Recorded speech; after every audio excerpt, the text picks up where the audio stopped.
Okay, functional groups video number 2. Okay, still working with table R, still progressing down table R and talking about each one of these functional groups. Okay, today we're going to be focusing only on 2 for this video. Okay, so the first one up here is aldehydes.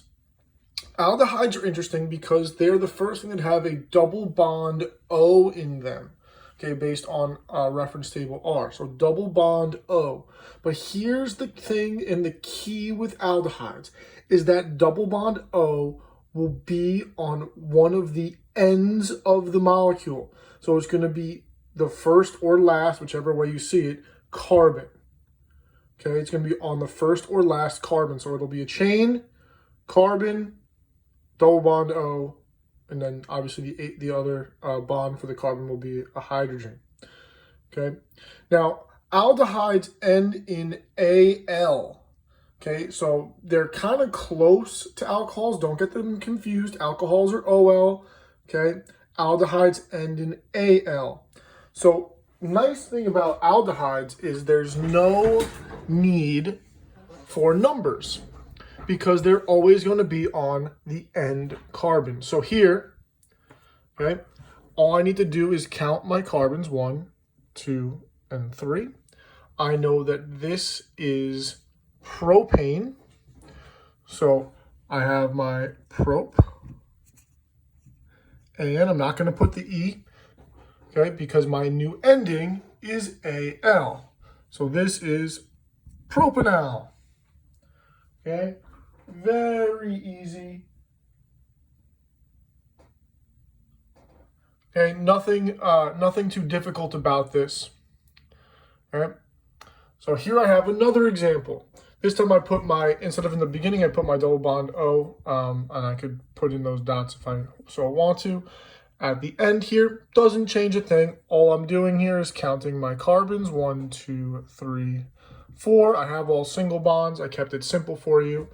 Okay, 4 is but, so B-U-T, and I'm not going to put the E because I know that my new ending is Al, so this would be butanol. Okay, now there is one little wrinkle. It's not even really a wrinkle. It's just something that we usually call one particular molecule that happens to be an aldehyde. Okay, it's this one right here. Okay, where there's no other carbon chains. So this should be considered to be methanol, which it is. It technically is methanol, but the common name for it is formaldehyde. Okay, perhaps you've heard of it. It's used in preserving things.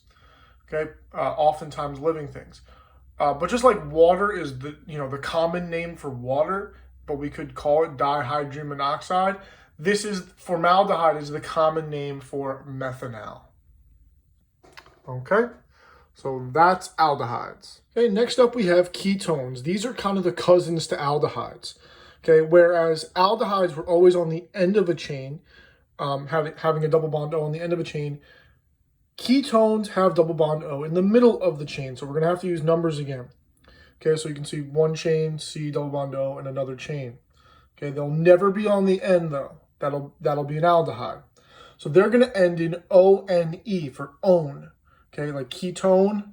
Okay, they end in O-N-E. So let's take a look at some examples here. My first example is this example from the reference table. Okay, I have 1, 2, 3, 4, and 5 carbons.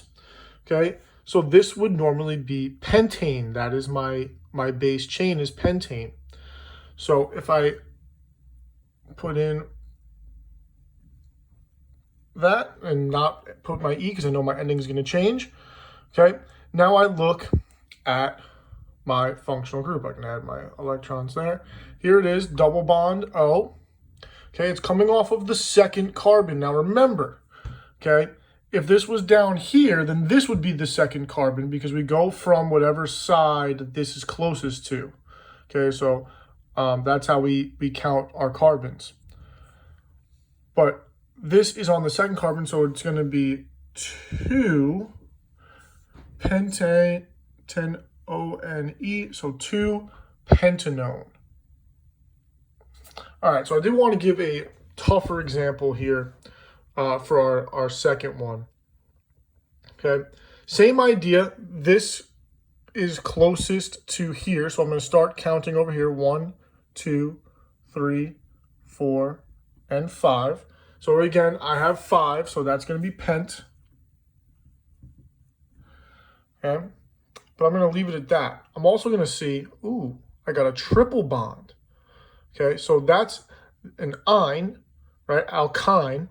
So YN. Again, I'm going to leave the E because I know my ending is going to change. Now, if that was a double bond, it would be an alkene, so it would be EN, but I'm going to use an alkyne this time. Notice, I care about the functional group and at what side that's closest to rather than the double or triple bond in this case. That's important to remember, okay, for something a little bit trickier like this. Okay, so where is that triple bond, though, in terms of my bond? So I have 1, 2, 3, and 4 bonds here. It is on the third carbon-to-carbon bond. So this is 3 pentyne, but I have that double bond O on that second carbon. So it's going to be 3 pentyne, pentin, 2 ONE. So similar to how when I was doing the alcohol, right, when I had the alcohol with a double bond, when I'm working with a triple bond like this, okay, I would say this as 3 pentanone, but when I write it, I need to distinguish which carbon that double bond O is on. So 3 pentanone, but with the 2 in the middle there. Okay, so that's ketones, the cousins of aldehydes.